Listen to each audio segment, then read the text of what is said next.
there was a lot of opposition to it. And I don't know. I think if you ever hit on that subject matter, you're going to get people going. A film could become more than just a movie, a powerful spiritual experience that changed the lives of everyone involved. Few movies have sparked such intense devotion and controversy as the retelling of Christ's final hours, told with unflinching realism and in the very languages spoken 2 millennia ago. This story goes beyond Hollywood drama. Lightning strikes, unexplained phenomena, and a quest for redemption transformed a risky project into a worldwide phenomenon. Mel Gibson wasn't just making a film, he was confronting his own demons and faith in ways that nearly broke him. The birth of a vision. Mel Gibson's journey toward making The Passion of the Christ was far from a typical Hollywood story. By the late 1990s, Gibson was a celebrated figure, a hero of the industry after Braveheart. Yet behind the scenes, his life was unraveling. His marriage was failing, and alcohol was taking a heavier toll on him. In moments of deep despair, he confessed feeling lost and without purpose, even saying he didn't want to live. It was within this darkness that a profound moment of divine intervention occurred that would change everything. One night, overwhelmed and broken, Gibson fell to his knees and began praying for the first time in years. Raised in a deeply Catholic family, the faith he'd abandoned stirred within him as he opened the Bible again. In the Gospel passages describing Christ's passion and crucifixion, Gibson discovered a sudden and overwhelming sense of purpose. This spiritual awakening shifted his focus away from acting towards seeking redemption through storytelling. He saw the story of Jesus not as just one tale among many, but the defining story he had to tell. Gibson did not want to soften or decorate the narrative. His obsession was with authenticity, showing the rawness, pain, and brutal reality of Christ's suffering. To achieve this, he immersed himself in every detail: the Stations of the Cross, gospel accounts, and the mystical visions of Blessed Anne Catherine Emmerich, whose precise descriptions of Holy Land locations amazed archaeologists decades later. The depth of Gibson's study fueled his determination to recreate the Passion with a visceral immediacy that audiences could feel in their own flesh. His vision was revolutionary and risky. He decided the film would be spoken entirely in Aramaic, Hebrew, and Latin, languages Jesus actually spoke, without any English dialogue and no Hollywood stars. This commitment to realism shocked and alienated the industry. Producers considered the project unmarketable, warning it would flop spectacularly. They pressured Gibson to tone down the violence, change the languages, and add hopeful endings. For Gibson, any compromise would betray the truth of the story. With no support forthcoming, Gibson made a decision that stunned the industry. He financed the film himself. Selling properties and investing around $45 million of his own money, he took on the enormous risk alone. There was no studio backing, no distributor, and little hope of commercial success. This was not a film to make money, but a personal vow, a desperate search for redemption through telling the story that had shaken him to his core. This gamble would redefine religious cinema forever. As Gibson would soon discover, the challenges ahead would test not only the production's physical limits, but also its spiritual boundaries in ways no one expected. Casting the Son of God. One of the earliest and most crucial challenges Gibson faced was finding the right actor to embody Jesus. This was not a traditional casting call. It wasn't about charisma or fame. Gibson knew this role demanded something beyond mere acting. It required a willingness to endure unimaginable physical and spiritual trial. Few in Hollywood were prepared to accept such demands, both in body and soul. Recognizable faces were explicitly rejected to avoid distracting audiences from the story's profound message. The search was long and exhaustive. Many familiar names were turned down, as Gibson insisted on an actor whose spiritual conviction matched the role's depth. Then came Jim Caviezel, a relatively unknown Catholic actor distinguished by his serene yet intense gaze. Caviezel's quiet strength and faith aligned deeply with what Gibson sought. Their initial meeting, intended to be brief, stretched into 3 hours, evolving into a conversation about sacrifice, darkness, and the weight of history. The meeting experienced an extraordinary moment when an unexpected event created an atmosphere of extraordinary events. Caviezel disclosed that he had reached 33 years of age, which represents the age when Christ died, according to tradition, and his initials, J.C., corresponded with Jesus Christ. Gibson exhibited visible discomfort while he spoke the words, "You're freaking me out," because he had become frightened. The two men experienced more than a chance encounter because they believed a superior power had directed their work together. The actors dedicated themselves completely to their mission of showing Christ's passion from that moment forward. Caviezel needed to prepare for his role through more than just learning his lines. He dedicated himself to prayer before each scene while attending daily mass and studying gospel scriptures through deep meditation. He completed extreme physical training to prepare his body for the upcoming physical challenges. The set experience would provide him with a new level of encounter, which would exceed all earlier encounters he had faced. The physical challenges would create a testing ground that would merge physical body and spiritual essence in an unanticipated manner. Caviezel established the atmosphere for the production, which tested the limits of human physical capability. He showed his ability to bear pain, which he used for his penance rather than his performance. Gibson viewed his decision to cast him as both a religious commitment and an acting selection. The two of them started a path that would lead to a movie and a spiritual journey that created results that extended beyond the boundaries of the motion picture itself. This profound connection paved the way for the strange and supernatural events that soon engulfed the set, turning the production into more than anyone had imagined. Strange happenings on set. From the moment filming began, the Passion of the Christ set was anything but ordinary. 2004 Emma Award for Best Film Production goes to The Passion of the Christ. The cold, unpredictable weather in Matera, Italy, provided an eerie backdrop for a story drenched in suffering and redemption. Sunny skies could shift into violent storms within minutes. Gusty winds tore through tents, and sudden chills unexplainably swept over the crew. What started as difficult weather quickly took on the air of a supernatural warning. The most astonishing event occurred during the filming of the Sermon on the Mount. As Jim Caviezel climbed a hillside to deliver one of the film's most hopeful scenes, a brilliant white lightning bolt suddenly struck him directly, passing through his body from head to toe. Well, I was struck by lightning on the last shot of the movie. The impact was so powerful that cameras shut down, technicians screamed, and time seemed to freeze in an otherworldly silence. Miraculously, Caviezel survived unscathed. Then, just moments later, lightning struck him again in exactly the same spot. The odds of such a double lightning strike are virtually zero, leaving everyone on set stunned and breathless. Paramedics rushed to the scene, finding Caviezel dazed but without any visible injury. The smell of ozone and slightly singed clothing told an impossible story. From that day onward, the atmosphere on set changed palpably. Prayers began each day's work, and even the weather seemed to respond in accordance with the film's emotional scenes. Clouds for suffering, sunlight for forgiveness. Other strange phenomena followed. Crew members claimed brief flashes of unexplainable light appeared on camera, and technicians whispered of men dressed in white who walked quietly among them, offering silent, precise advice before vanishing without a trace. These mysterious figures left no photographic evidence, yet their presence was universally recalled.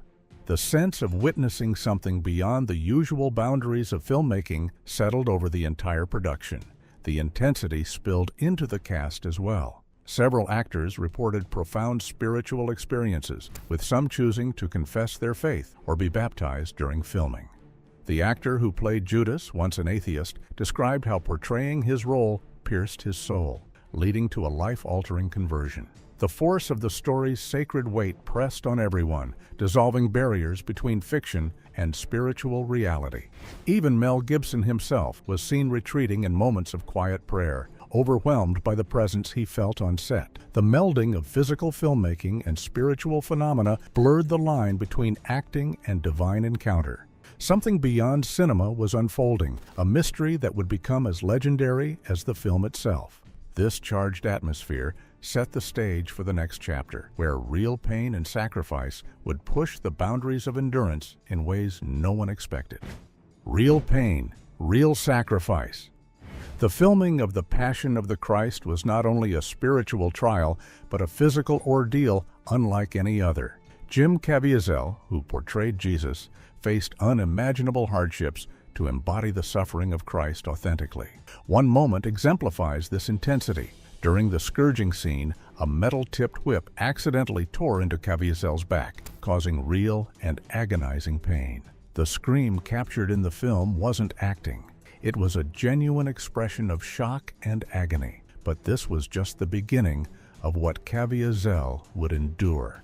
Another fall during the Way of the Cross scene saw a heavy, solid wooden cross, over 150 pounds, collapse onto his head, dislocating his shoulder and inflicting intense pain. Despite the injury, he refused to stop filming.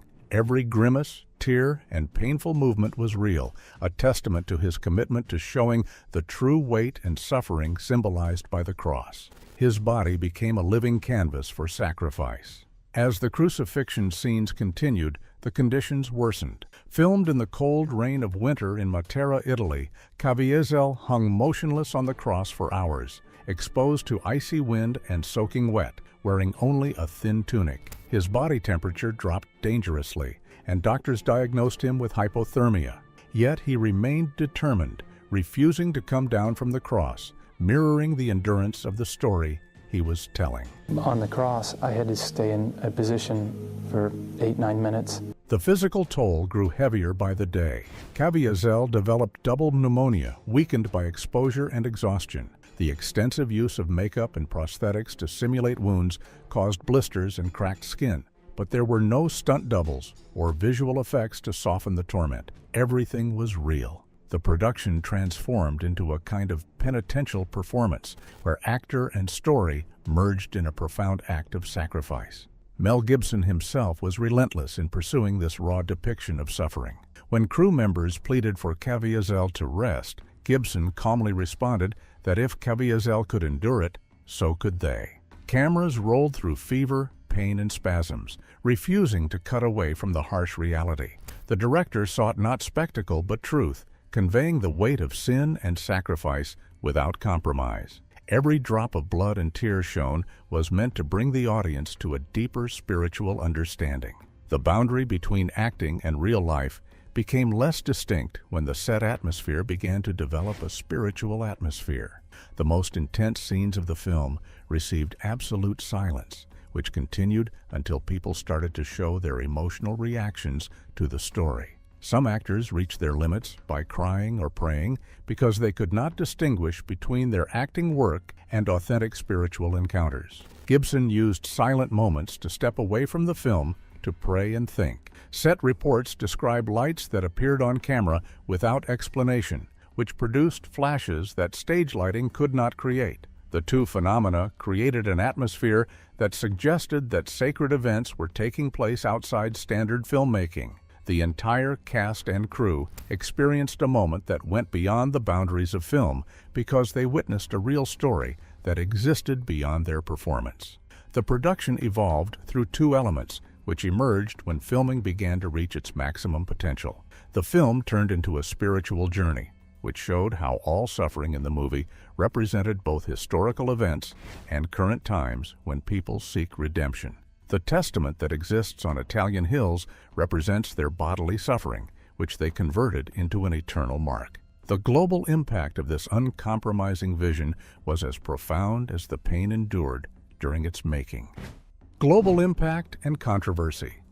When The Passion of the Christ premiered in 2004, it did so without the usual fanfare, a film in ancient languages, without stars or gimmicks. Yet the opening day revealed an extraordinary phenomenon. Lines stretched for blocks, packed with silent, prayerful audiences, clutching rosaries and absorbing the story as a communal act of faith. Churches organized caravans, and screenings turned into spontaneous places of worship, filled with quiet tears and revelations. Audiences worldwide reported intense emotional and spiritual reactions. Some fainted or were overwhelmed during particularly graphic scenes. Some experienced conversions or reconciliations that felt miraculous. From Brazil to Poland, theaters transformed into sacred spaces, echoing with prayers and moments of grace. The film's power to awaken faith became undeniable, sparking a movement that Hollywood had never anticipated. Financially, the film shattered expectations, grossing over $610 million globally and more than $370 million in the United States alone. It became the highest-grossing non-English language film in history and topped the box office as the highest-grossing R-rated film for 2 decades. This extraordinary success revealed a vast Christian audience long ignored by the industry, one eager for honest and raw portrayals of faith. Yet the triumph came with fierce backlash. Critics accused Gibson and the film of anti-Semitism, glorifying violence, and perpetuating medieval prejudices. Major media outlets launched condemnations, calling it everything from torture porn to a fanatical rant. Public discussions and debates raged about whether the film unfairly blamed Jewish people for Christ's death. Despite uproar, the film continued to draw crowds, defying the critics' calls for censorship or boycotts. This is not a movie that evokes violence. It evokes a sense of passion. Gibson defended his creative choices passionately, explaining that the unfiltered violence was not gratuitous but born of reverence. He insisted the pain depicted was real, reflective of the burden Christ bore for humanity. Any attempt to soften the scenes felt dishonest and diminished the story's truth and power. Far from hatred, he emphasized the film's message of redemption and love, insisting that Jesus, his family, and apostles were Jewish, a fact central to the narrative's authenticity. Hollywood's rejection only deepened Gibson's isolation. The film's success ironically propelled him into a dark place where he faced media persecution, personal demons, and professional exile. Accusations and attacks overwhelmed him, and his career and personal life unraveled under enormous pressure. What had been a labor of faith and redemption resulted in a period of silence and despair for Gibson. This collision of unyielding faith, raw sacrifice, and cultural upheaval set the stage for what Gibson would call the next chapter of his journey: resurrection and redemption.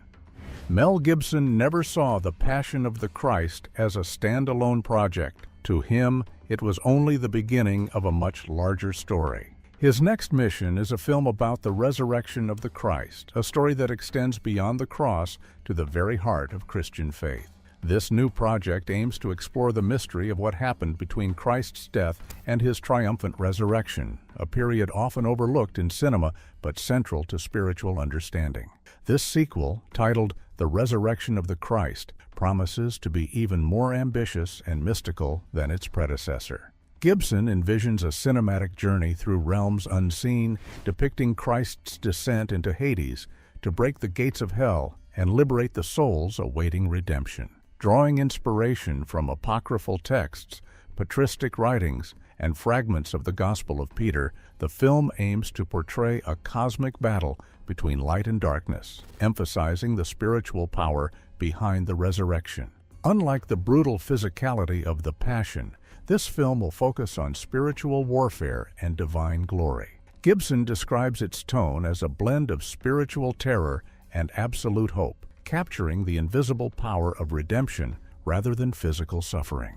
The resurrection is not a simple happy ending, but the beginning of an eternal victory over death itself. His goal is to make viewers confront their own faith, just as the first film forced them to face guilt and sacrifice. Filming is planned to be the most epic undertaking in cinematic history, 5 times larger in scope and a monumental theological and visual challenge. Gibson has returned repeatedly to Matera, Italy, to recreate first-century Jerusalem with painstaking authenticity. He is working closely with theologians, historians, and biblical scholars to faithfully depict the chronological events between the crucifixion and resurrection, including the bewilderment of the apostles, the silence of Mary, and the confusion of Roman guards.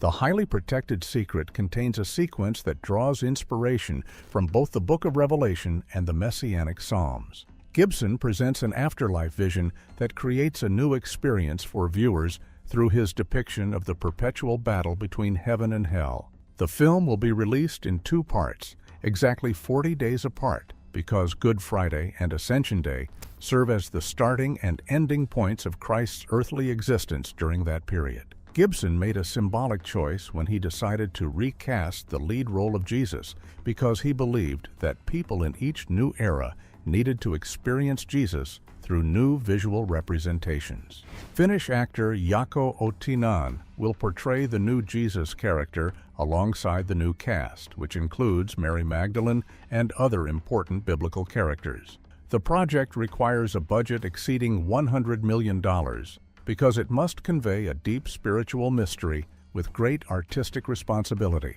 Gibson considers this project to be his mission because he seeks to show people the reasons for Christ's resurrection rather than showing them the process. He creates his story to fill cultural emptiness because he wants people to understand how death has been defeated and the ongoing battle between good and evil in the universe is affecting human destiny. He has said, "The Passion showed how much Christ loved us. The resurrection will show how far that love went." The making of the Passion of the Christ was a story of faith, sacrifice, and extraordinary endurance, forever changing religious cinema and the lives it touched. Mel Gibson's journey through darkness into light and his unyielding devotion to truth brought a powerful spiritual experience to millions despite fierce opposition. The story is far from over, as the resurrection film promises to deepen the mystery and hope for a new generation.